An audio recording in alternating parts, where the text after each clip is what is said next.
Hello, everybody. Welcome to the Think Global Forum Roundtable.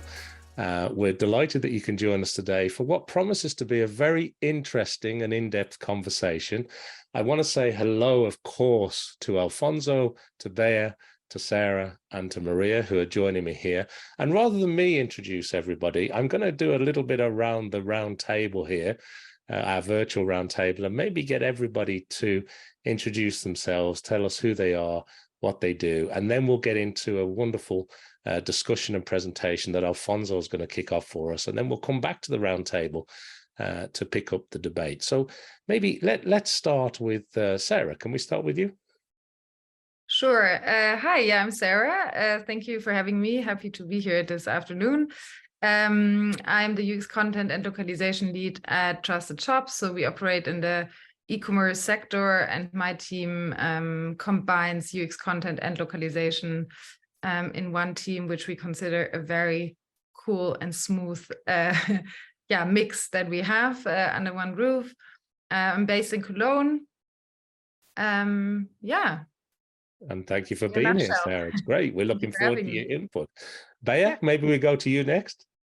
Hello, everyone. I'm Bea Redondo. I lead the content marketing and localization teams at Cinch Email. And basically what we do, we're a B2B SaaS specialized in cloud communications. And our role is to serve more the marketing side. So I think it's going to be an interesting conversation with Sarah on the other side of content and localization. And I'm based in Barcelona. Thank you very much, Bea. And our presenter today, Alfonso. Hi, Simon. Hi, Maria, Bea, and Sarah, and everybody. Well, thank you for having us here. I'm Alfonso Gonzalez. I work also at Cinch. Actually, I'm part of Bea's team. Bea is my manager, and I'm the localization lead. We are in charge of developing the ideas, well, more than the ideas, the translations for those ideas that the content team has created, the product team and the rest of the teams have created, so to have a great impact in our target markets. Thank you, Alfonso. And of course, Maria Roa.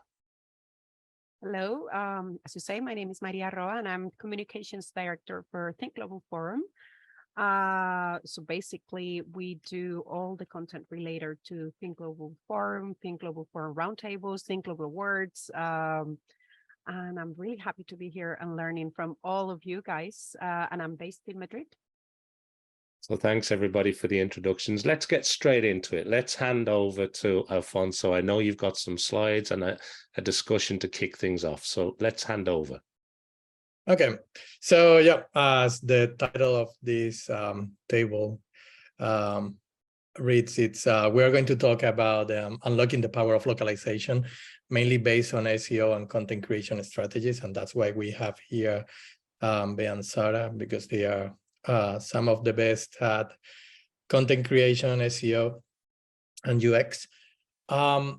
So to start with, I'm going to talk just a little bit, because I am not an expert on content. That's why we have Bea again and Sarah here. But strategy for most companies, it's a vital thing to have. But many of them, or some of them, depending on their size, they do not have a content strategy. So first thing will be to ask if a content strategy is needed. And by content strategy, we are talking about creating those assets that can help our brand be known, or becoming experts, or get more sales, or being educational. So there are many types of assets that we can develop on the content side, as Bea and Sarah can tell. It can be a blog post, it can be a web page, it can be any content that can help us to achieve our goals. Then we also need to think of localization. Do we need to localize that content? Of course, there needs to be another strategy, a company strategy, in the sense of going to different markets. So it's not just translating for the sake of translating, but there needs to be a solid idea of what we want to achieve when we localize. Just for localizing a website, we are not going to get more, or I mean, our business may have some impact, but of course it won't help us driving our sales to go to something like to start selling a lot or getting more leads. So we need to have a clear content strategy, a clear localization strategy, and of course we need to know what we want to get with both those strategies.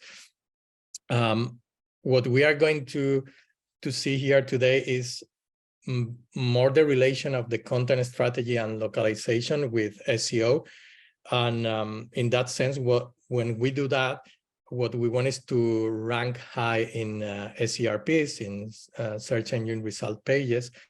And again, our goal may be for each of the assets that we create can be to drive more sales to our business, or it can be more traffic to our sites, to web pages, or it could be to raise our brand awareness. I mean, there may be many different goals. On SEO, I wanted to start with a definition for those who doesn't know what SEO is. SEO stands for search engine optimization, and the idea with this is to drive organic traffic to our content. So as differentiating this from paid traffic that we achieve through SEA, which is search engine advertising, which for people are probably more familiar with those ads you see on Google when you perform a search. And SEO, it has been typically considered to be like when we talk about SEO and localization, many people think, oh, okay, yeah, it's just translating a set of keywords. No, that's really far from what it really, when we talk about SEO localization, what it really is. So it's not just keywords. It's going back to this content strategy. So you need a content strategy to have a real impact on traffic. So you need to work on things like the search intent, your goal, metadata, and many things more. Of course, maybe not all companies need to have this content strategy, or it will be very different on companies that base or have like a very strong product. We can think of companies like an app, for example, that they sell an app like Drive Now or Tinder, or I mean, it's completely different. Their content strategy will be completely different to companies like ours, or like Cinch, or like companies like the one for which Sarah worked. And then localization. I mean, this is not, we all work together here, so it's not like an order that we have to follow. But localization needs to think of the target market and then apply different strategies to hit the target market and to get the best results for the target market. So I'm going to cover some of those in the next slides. Why we believe, or I believe, that content and localization are a winning mix. Well, in our case at Cinch Email and also Trusted Shops, I think, well, Sarah, in her case, she's in charge of content and localization. So that gives a very good idea how important it's to work together. And that's also something that Bea, in the case of Cinch, also worked to have all us aligned. So working together, working together, content and localization, when we work together, we get better and more meaningful results. And you can see this reflected in the traffic that we get, and the results, the leads, everything that we get. And then there is also a need for specialists that work on that content, with SEO knowledge and localization skills.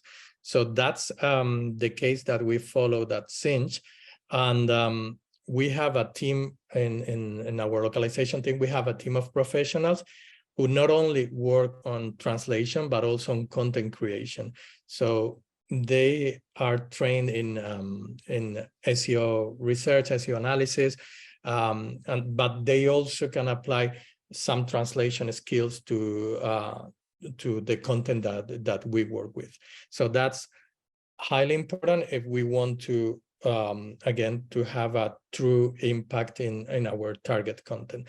Because again, this is not just about translating keywords. That will be just a really small part. Actually, I would say probably the smallest part of this all, but there are other things that we need to carry out. Like, for example, depending on the content, we will have to, in some cases, we will have to, oops, just a second. Yeah, we will have to transcreate, we will have to create even, we will have to edit the text for our target markets. So we will need to add more content, depending sometimes, for example, on the market maturity. And we will have to, for example, also change the hyperlinks or the references to our other blog posts. If we are creating a blog post, or on web pages, we are going to create also references to different brands that could be buying our products, things like that. So that's part also of this localization, content, and SEO effort that we do together. And then why SEO in content creation? Well, as I was saying at the beginning, it's basically because we want to rank high in search engines. So people see us in the first positions. That means that we are the experts, the ones who know what they are talking about. That also drive people to our websites, to our blog posts, and yeah, that of course help with conversions, sales, leads. We may have different goals with each piece of content that we create. Again, whenever we create a blog post or a web page, the goal is not going to be the same. So for some of them, we may have like an informative goal. For some other, it's just we are trying to attract leads, or for some others, we try to increase sales. How we do this thing of SEO in content creation? Well, of course, there needs to be a lot of research on mainly in SEO analysis. With SEO analysis, we also need to check what our competitors are creating. But first of all, there needs to be a strategy on the content side. So there needs to be a strategy that develops the topics that we want to cover and the subtopics that we are going to develop to support that main topic. So those pillars or hubs that many companies use to create content and pieces of content around those main topics. And to finish this introduction, I'm going to talk about SEO optimization of localized content, the present and future. So for the present, when we talk or when we work on optimizing localized content, we also need to do an SEO analysis. So for the source content, we do an SEO analysis. So we see which keywords, what type of content is going to work well. But we have to do exactly the same for our localized content. And we need to see, for example, some keywords that may work in the source text may not work that well in the target text.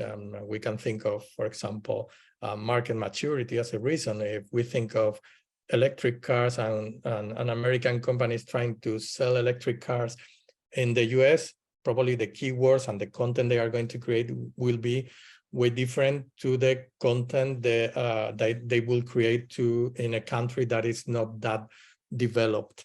So that's the kind of things that we need to do. So there is always a there is always a need to do the same job that we do for the source text in the target text. Then, as I was mentioning before, we need to hyper-localize.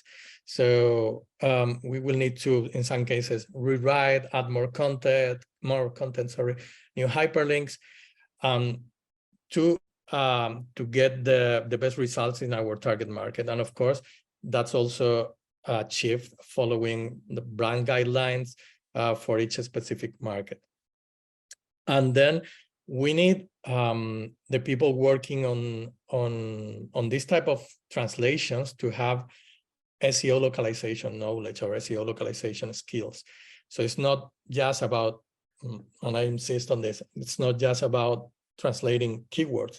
There is a lot of things around that. It's how to perform an SEO analysis. And going in depth to SEO localization, for example, translation of metadata. So it can be the meta title, meta description, all those things that will make our content position or rank better.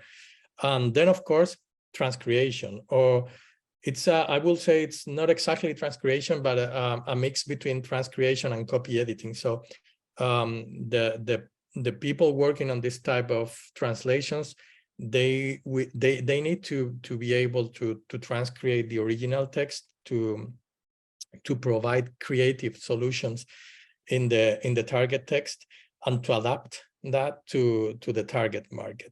So there needs to be also a close connection between the content team, the localization team, and actually also with the whole company strategy. If there is no way that the translators or the linguists working on the SEO localization have a complete view of the company strategy or what they want to achieve, it will be very difficult to create good content or good localized content or good SEO optimized and localized content.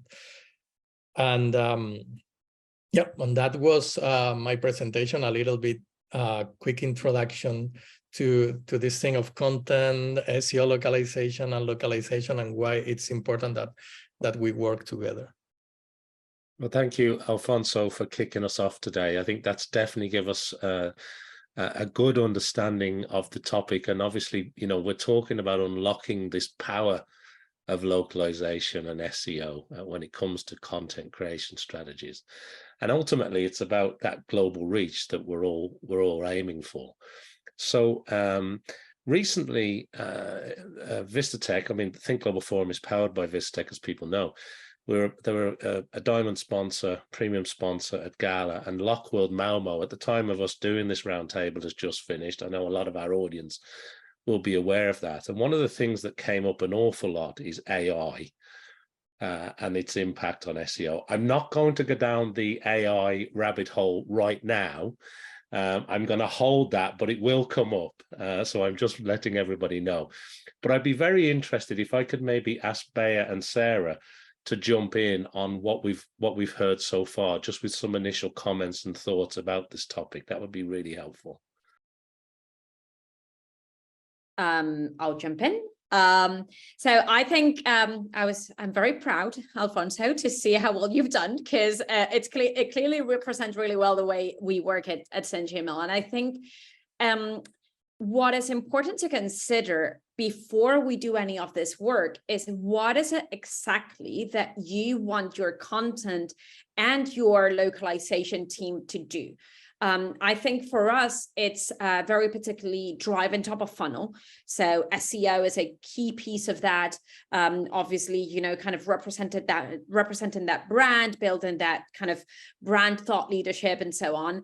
It might be that in other cases, for example, it's more about, you know, Alfonso mentioned this, you know, an in-app experience for an app itself. So it's more around kind of providing that usability, you know, that increasing that product adoption, driving those upgrades and stuff like that. So a question that I get asked a lot is, okay, this is very hard for me. Do I need to tick all these boxes? And I think the first question that you need to ask yourself is, what is it exactly that you're trying to do?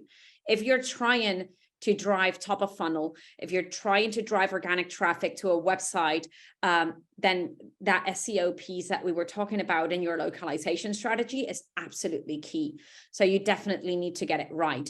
If your localization team is supporting much more of on the product side or on the support side, then you might want to prioritize other things. So it's about knowing, what do I want to do, which is what Alfonso said first, like, what is my strategy? What are my goals? And then how much do I need to focus on one or the other based on that? Well, thank you, María. That's good to get the Cinch email side of things and your thoughts on it. What about trusted shops? What about your thoughts, Sarah, on what we're talking about here today? Yeah, I think we have a little bit of a different setup because we really work as part of the product unit, and we have, with our team, we serve about 10 product teams. So we call ourselves a little bit like a helicopter team. So we kind of fly over all of them, observe them, and then jump in or jump out of the helicopter whenever we are needed, because we are not enough people to have one dedicated person in every team. And for us, it's mostly about a good user experience. So that's what we want. So we create German and English content from scratch. That's what we do. We have user UX writers in the team who do that. And they're at the table right from the beginning. In every kickoff meeting, we have bi-weeklies with the product owners. But because we have the localization side of things in the same team, the localization person would be in the same meetings, or at least in the daily, she would be updated about what's going on. So the communication workflow is like super short, quick, efficient in our way, like in our setup. And that really helps. And you mentioned localization and content strategy. So I guess for the content strategy side of things, in our case, we have things like you can, as our customer, you could address your customers, our consumers, formal and informal. That's something we implemented, and we did quite some research on that. We have a voice and tone guideline in place for all our products. But I have to say it's only for German and English for now, because it takes quite a long time and also research to establish such a guideline. So for German and English, we're quite settled now, but we spoke to many customers. We did a lot of like internal research. But that's also a thing that's part of our strategy. And then also localization strategy, because now, I mean, German, English could be like content strategy. And then when it comes to localization, we add more languages, but you could also call it a content strategy if you see every language as a source language, which we don't. We have German and English as a source language, but that's already something we really like, because then we can always go back and forth between two languages. And it sometimes shows how weak in our case, mainly the English copy is, because we are not native speakers. So then when we in English, everything sounds super sexy to us, it's like so short and so cool. And then when we try to localize it into German, we're like, oh, that's not really precise. It's not on point or anything. And we have to go back, make it a little bit less sexy, but more, more usable for our users. So that's something we really like, having two source languages, and then localization is the next step, but always already part of the meetings and information flow we have. I haven't heard the term super sexy English in a while, Sarah, so that's very useful. Thank you. There you go. No, but you make some excellent points there, both from the helicopter view, and I'll come back to that in a moment in terms of teamwork and how this works, because Alfonso, you were talking about that. But also the different setup, between Cinch that you're talking about there and, trusted shops, and the two slightly different ways of going about this. It's fascinating. María Roa, I don't want to leave you out there. But any initial thoughts from you? Yeah, I actually have a question for Alfonso, because I think it was great that you made a differentiation between SEO translation and SEO localization, because actually it is completely different. And we do have to make a big difference. I mean, like a big stop, and think that the first thing we have to do is research our target market.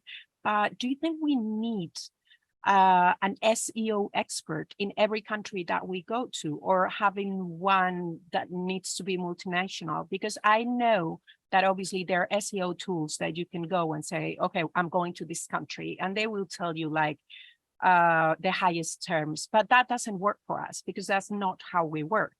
And obviously we cannot translate the word and look what is the position.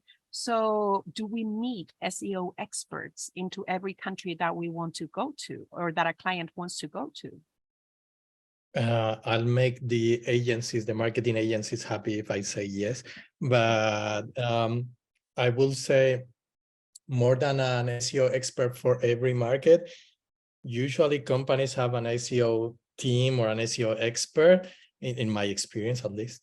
And but also they rely a lot on marketing agencies, they outsource that part of the job.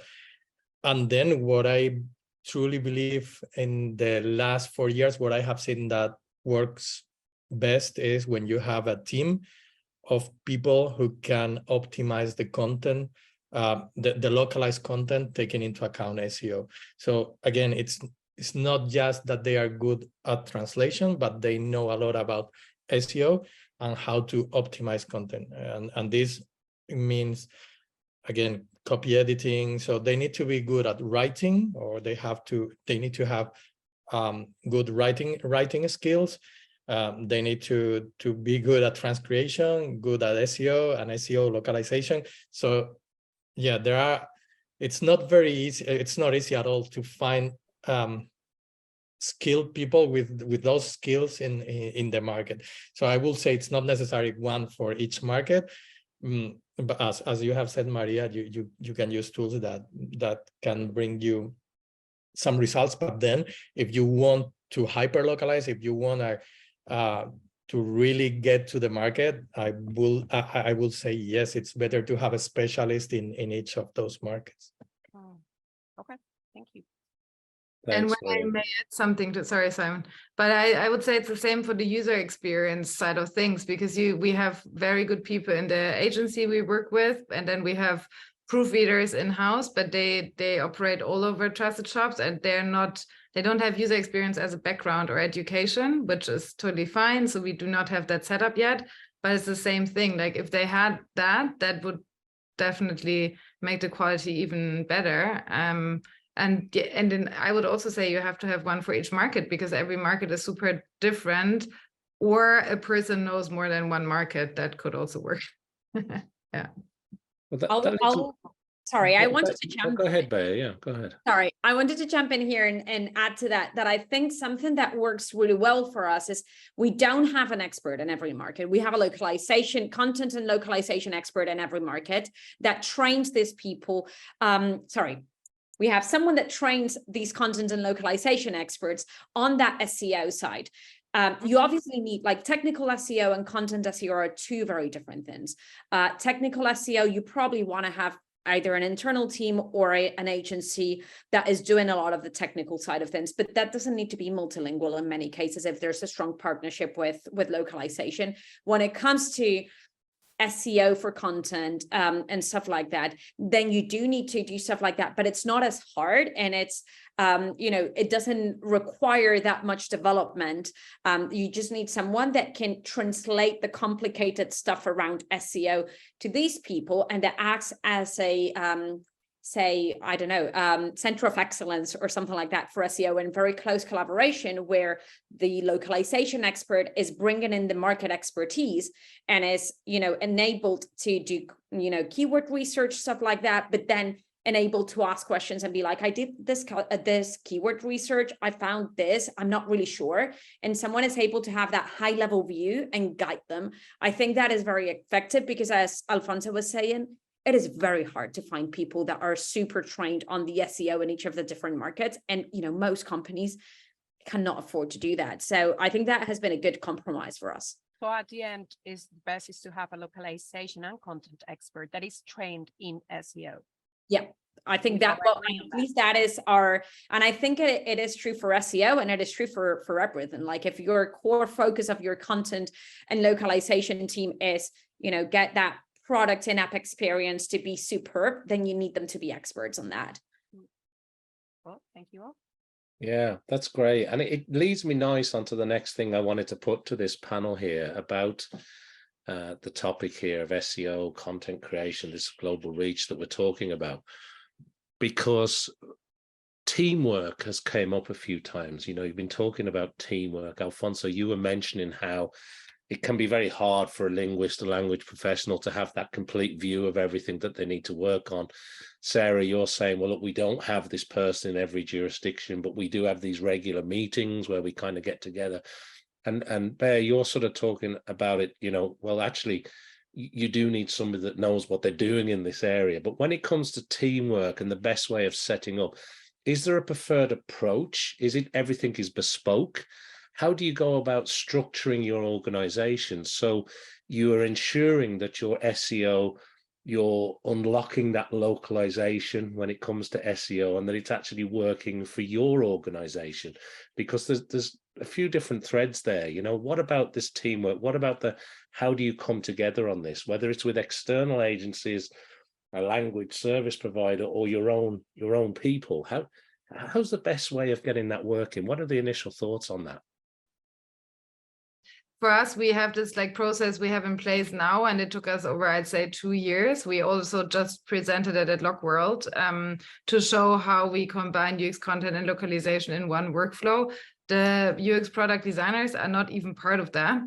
It's a different process, but yeah, I mean the weeklies, the bi-weeklies, the kickoffs, everything. So we have that in place, and it's also part of every sprint. So it's every time after the product team has a planning, we sit down with the product owner. There's one part. We made it happen because we invited ourselves to many meetings. We were present. And then we have at some point the localization agency that supports us. So we get a ticket from the product team. They create that one, and our person who's responsible for that would then brief the agency. She would also talk back to the product team if there are still open questions. Then also the proofreading, even though there are people who are in-house, would do the proofreading in the dashboard of the LSP. And then when everything is finalized, we get everything back, and then the techie side of things, you know, starts. So everything is uploaded and then sending back to the code. But it's like there's so many little steps. And it's also, I would say, my job is mainly about communicating and bringing people together and making sure that everyone is at the table and that everyone involved in the workflow and the process has all the information he or she needs. But as you say, there are so many little things and so many threads that have to be combined.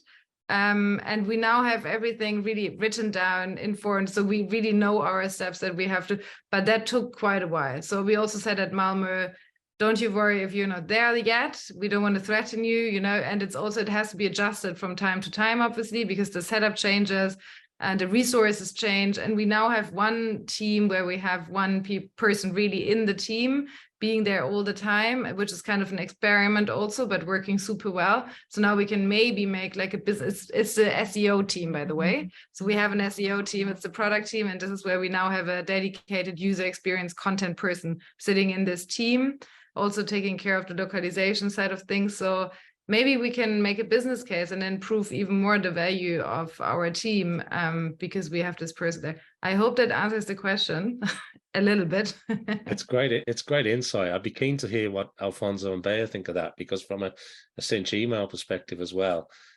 you have dedicated owners for this, right? It's people that need to take responsibility for this. Yeah, I can jump in, Alfonso, if you want, and then I'll let you expand on the work that your team does. So I think for us, and it's probably interesting to hear a little bit of the backstory, but we happen to have these very specific roles of content and localization specialists because we didn't have enough budget to have a content person and a localization person for each of our markets. I've always been very, very keen on having local content creators because I think what Alfonso has been talking about, you know, you cannot create a content strategy in one language.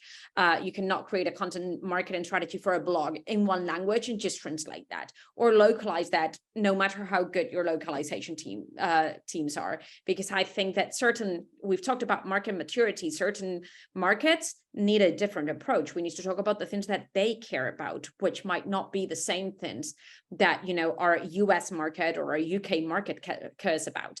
So that was interesting because we came in and we were like, well, we need both. So let's compromise. And so Alfonso and I decided that we were going to hire people that might not be, when they started, the strongest in both sides, but we were going to present to them the job as you're doing 50% of this and 50% of this other thing. So at first it was a 50% of localization, standard localization job. Alfonso managed, their workload in the way that localization teams normally work.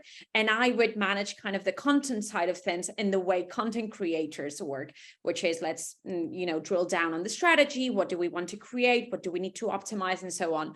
And I think, at least in my experience, and I'll be interested in hearing your thoughts on that, Alfonso, but over time, we've seen that these two have been blended into each other so well that I wouldn't move outside of this system at all anymore, because our team members right now have that unique blend in which when they come into localization tasks, they have that content and kind of target market mindset in mind and that strategic approach to it. And when they come into, the content side of things, they're also thinking, from a localization perspective, applying those best practices. So I think, I don't know, in my perspective, we just happen to land there in a very kind of weird way, but I think it has proven to be really effective from a teamwork perspective for us to be able to bring these two elements together. Yeah, I agree. It works very well for us. In our case, we have our weight is based, main weight is based on content, so we are very strong on that. As just to make the difference between us and other companies, like what Sarah has just mentioned, or the companies I mentioned before. I actually attended one of the meetings hosted by Vistatec. Someone from the localization manager from Bolt was from Drive Now was explaining how they are more product based, and that changes completely the approach. But in our case, content is so important that we needed to a team like the one we have now.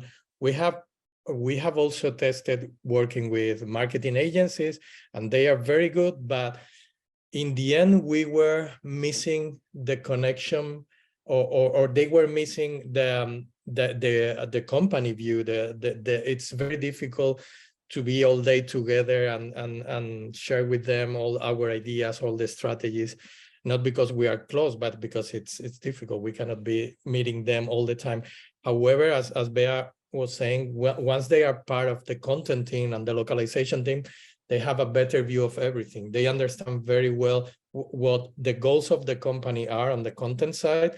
They also know our product. They know absolutely everything because they are working on the translation side of everything that we do, either by reviewing or translating or transcreating. So I think that has been a win-win solution for what we needed. And then we also invested, and we keep on investing a lot of time in training. Bea herself has trained us on SEO. I have also invested time, and the team continues training by themselves on SEO localization, SEA localization. So that's also very, very important that they are continuously updating their skills. As Simon, as you mentioned at the beginning, everything is changing super fast these days with ChatGPT or Bard, and how that is going to change our industry, or is changing our industry. So yeah, I mean, the more skilled they are, the more up to date, the better as well. But going back to the question and to what Bea was saying, yeah, this solution for me is a really good one when you have a very or when your strategy is based on content, and you need a very strong localization and content team. And if you have this mixture that we have, even better. Yeah, it sounds very interesting, because both Sarah's example and what Bea was talking about, that the sort of that granular level of detail and understanding that you need within your organization, and whether you're working with a big LSP or a medium-sized LSP, or whether you're working with a marketing agency, there is that sort of requirement, that nitty-gritty, isn't it? And you seem to have found that balance well at Cinch, from what you're saying, Bea, where you started with that sort of 50-50 approach. But I know it rapidly expands, doesn't it? Because you end up, you're down in the translation of the metadata, and you're keeping an eye on the algorithms, and each of those areas, whether it's the pure localization side of things or whether it's the SEO side of things, they have a habit of growing. Now, Alfonso has done what happens at every meeting these days, and he's raised this topic of AI. I know I said it earlier, but I do want to have a quick discussion on AI. I know everybody's been talking about it. It's the hottest topic in town. But when it comes to this topic of localization, SEO, and content creation, AI is having a big impact. So maybe if we go back around, maybe Sarah, could we start with you? Because you must be seeing this in your organizations. I know Alfonso and Bea for sure. It's a very hot topic. So do you want to jump in, Sarah, and maybe just give us some initial thoughts? Yeah, it's a big one. I don't know really, let me think where to start. But I mean, OpenAI, yeah, we use it. We don't use it like for, obviously not for anything related to customer data and things like that, but because also the user experience team as a bigger one is quite a creative one. You can imagine we have 7 product designers in the team, and also language is a very creative, work. So we really, tell our people to really use it, to proactively use it and to play around with it and to see what kind of designs you get out of such tools and what kind of content you get. Obviously, we try to advise them to use them wisely. And I also use it a lot, and I see what kind of information do I get from it. But I also know that, let's say you create a button and then you localize it. Yeah, you have to know the market. And there are so many also specific wordings we are using, things we have in our glossary that that OpenAI or like ChatGPT would never know. So they're not trained like that. So I could tell if some of my colleagues would use it, but not make sure the glossary is part of it. So there are small things you read, even big things, I would say, important things you have to take care of. We have one product now at Trusted Shops where we use OpenAI, where we have integrated it, where we generate answers to the reviews, so our customers can generate or get answers to reviews they get generated, and it works via buzzwords, and that works pretty well, because let's say you get a lot of reviews and you don't want to or cannot answer to all of them, then you can use this tool. So it is a topic, of course. Legal is also on it, of course. So we've had this conversation just this week. We also want to build maybe a chatbot that would connect our voice and tone guideline with Figma, for example, because then we could integrate our designers. They also write content, and then we would work on it with them together. But if they had the voice and tone guideline integrated in Figma, and if they would get content suggestions, like, for example, things you get from Grammarly or I know all these kind of tools, that would really... yeah, that would be super cool, because then it would be easier for them. They wouldn't have to, have a second tab open to check on the voice and tone guideline, but it would already be in there. And that's also something we're checking, and we didn't think about it before ChatGPT was a thing. So obviously it changed our way of working, thinking, idea creation. But I would say, just be super, super sure that you know what you're doing and be precise, and that's super important when it comes to, in our case, product language. And I guess that's very, very, very comparable to SEO content creation. Thanks, Sarah. And what about your side of the house, Bea and Alfonso? Because it has to be top of mind for you guys too. Yeah, we have very intense debates in our team. There are people that love it and people that hate it. I think that for us, I encourage people to try it out, because I think unless you learn it, you can't compete with it. And I think there is going to be a point of competing with it, but there's also going to be a point of, leveraging the capabilities.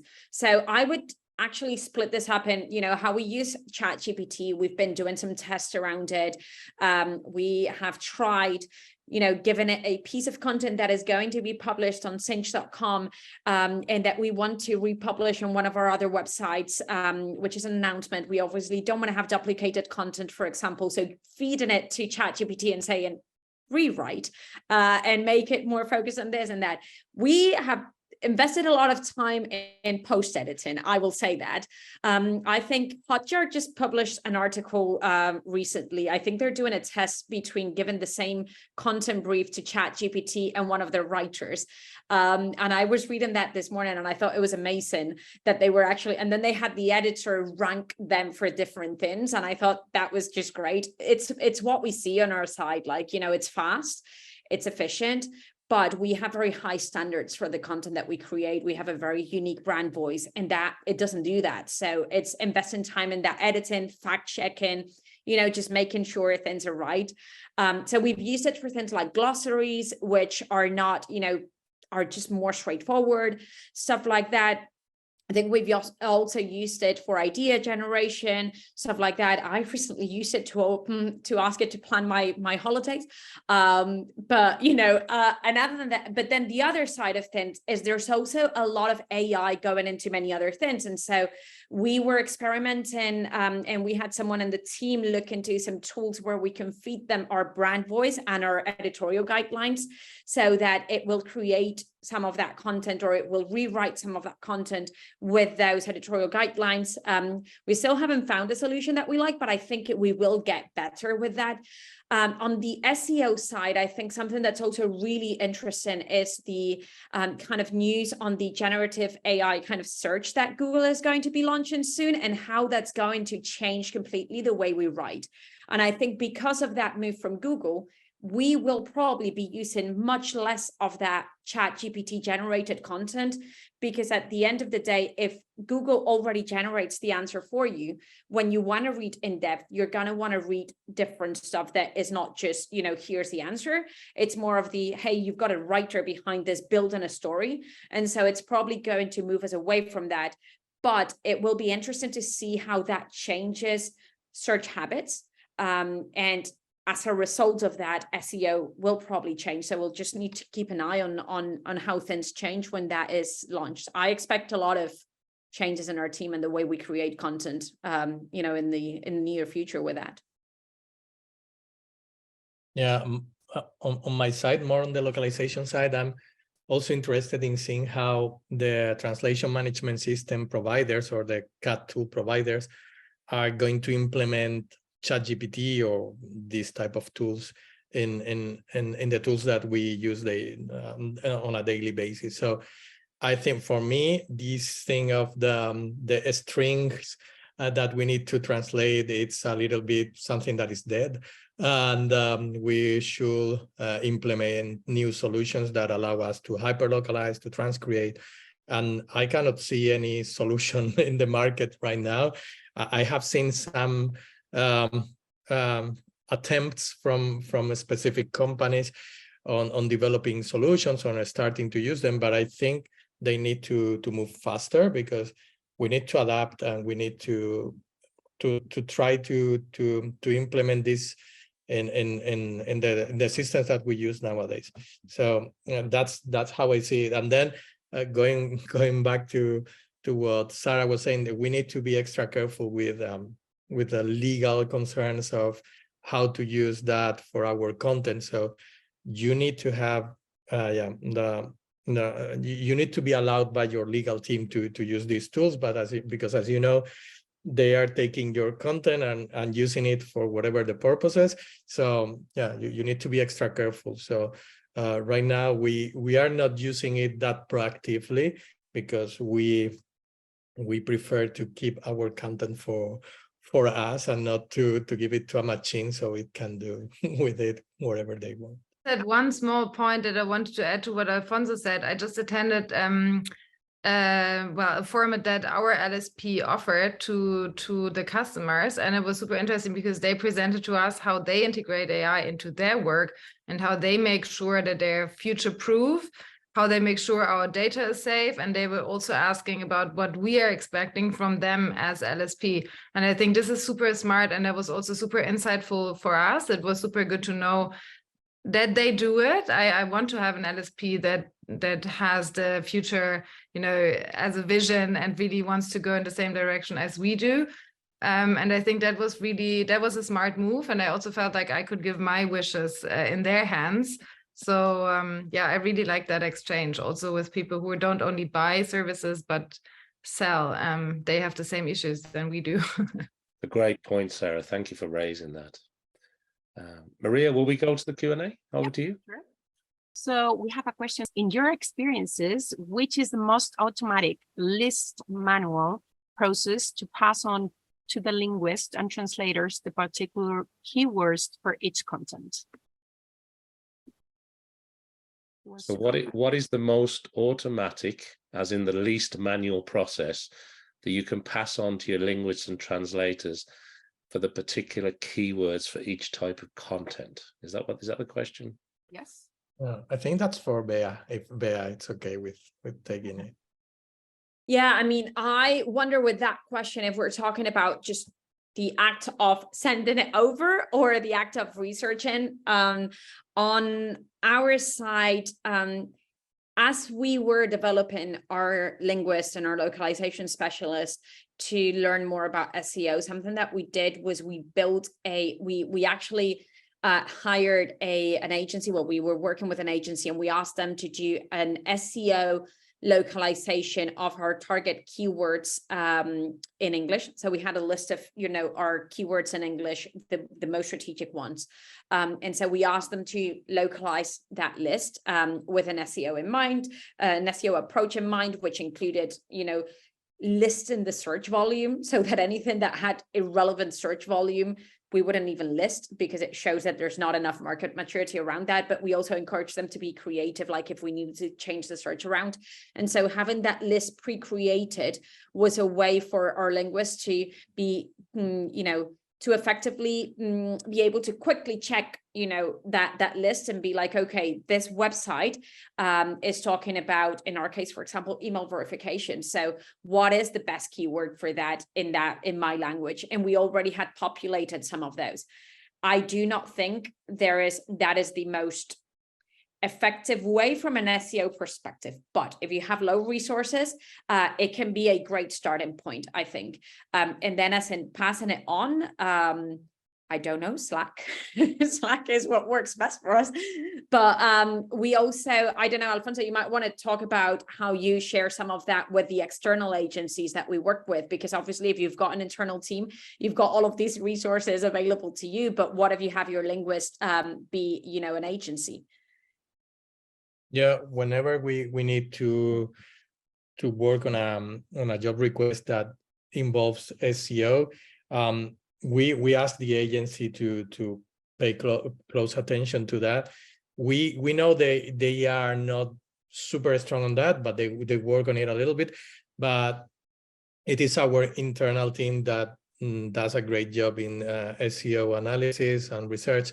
So they take the text that the agency has provided. Also, they use some of the tools that we use, ClearScope, SEMrush, Ahrefs, and they see how it can be improved in terms of SEO. So we are constantly improving the content that we receive from agencies from an SEO perspective.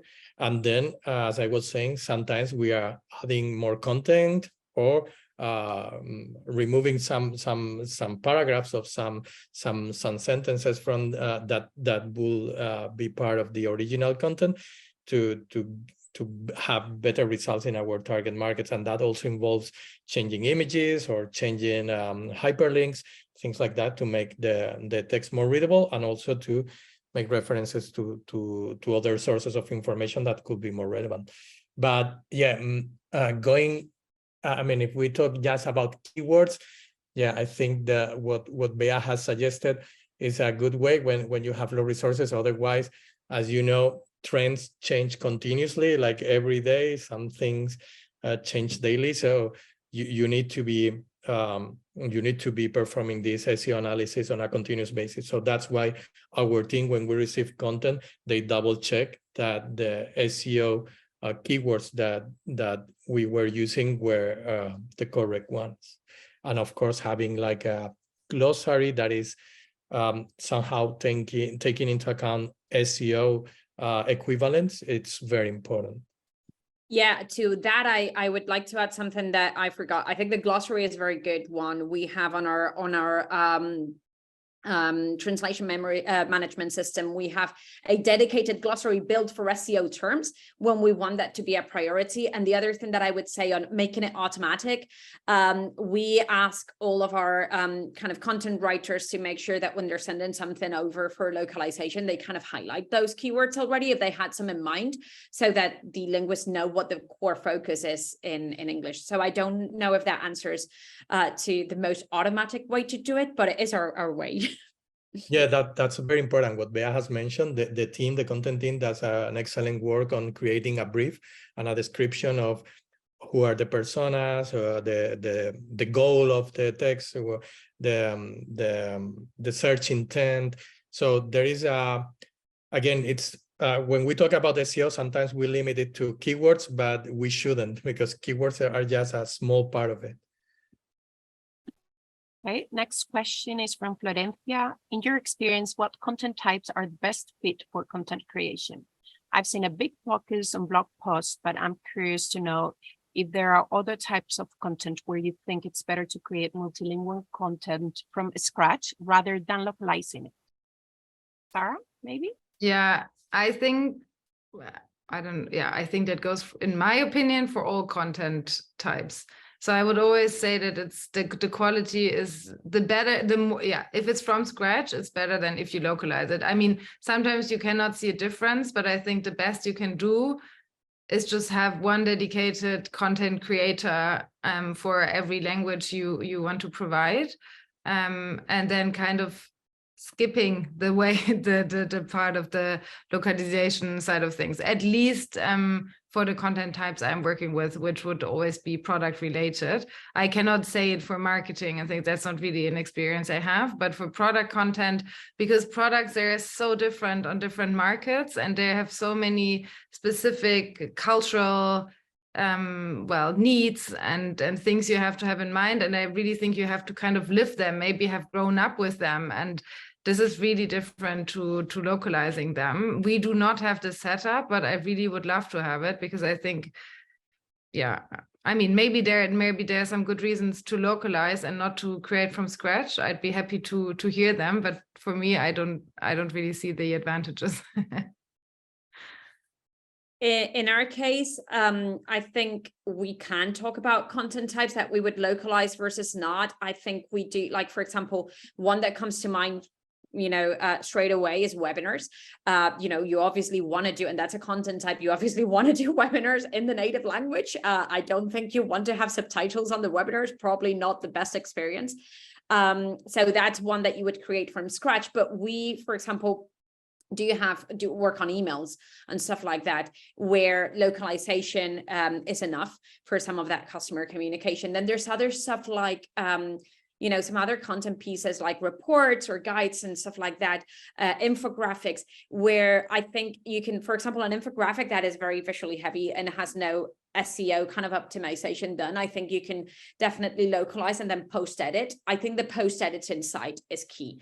Like, obviously, you can go through an agency, get something localized, but you need to have an internal team that reviews and post edits to make sure that they adapt. It's like giving it to ChatGPT in a sense, like you're giving it to someone to do the basic work, and then you're doing the post editing to make it better. So I would say that in our case, we do have things, and within our content strategy and blog posts, we have a lot of blog posts that just get localized and then post edited, because we think that that same blog post, we've done our research, we know that same blog post works like that for that market, with just a couple tweaks once we get it back. And then we know that there are certain things where we need to, like if we're reporting on, data privacy laws in a particular region, well, obviously I need to create that from scratch for that particular region. But if I'm doing a global guide on, data privacy laws, I will probably localize it and just get, my team of content and localization specialists to move things around to prioritize stuff that's more relevant to that region and that market. But a lot of the groundwork has been done by those agencies. Well, thank you very much indeed for those answers. As much as I'd love to keep going, we're running over time. It's been such a pleasure. I just want to thank Alfonso for his presentation and for kicking us off today. Thank, of course, Sarah and Bea for their their insights and wisdom today on this fascinating topic that we could spend all day talking about unlocking the power of localization. We've touched on SEO, content creation. We even squeezed in AI. So we did pretty well today. But thank you so much indeed. Thank you to Maria Rowe for helping us put these together. We hope you've enjoyed this Think Global Forum Roundtable. If we didn't get a chance to answer your question live, we'll be in touch with you following this live discussion. But thank you, everybody. Thank you for your participation. And thanks to everybody who's joined us here live and to everybody who's watching us on the recording that's available. So thank you, everybody. It's been an absolute pleasure.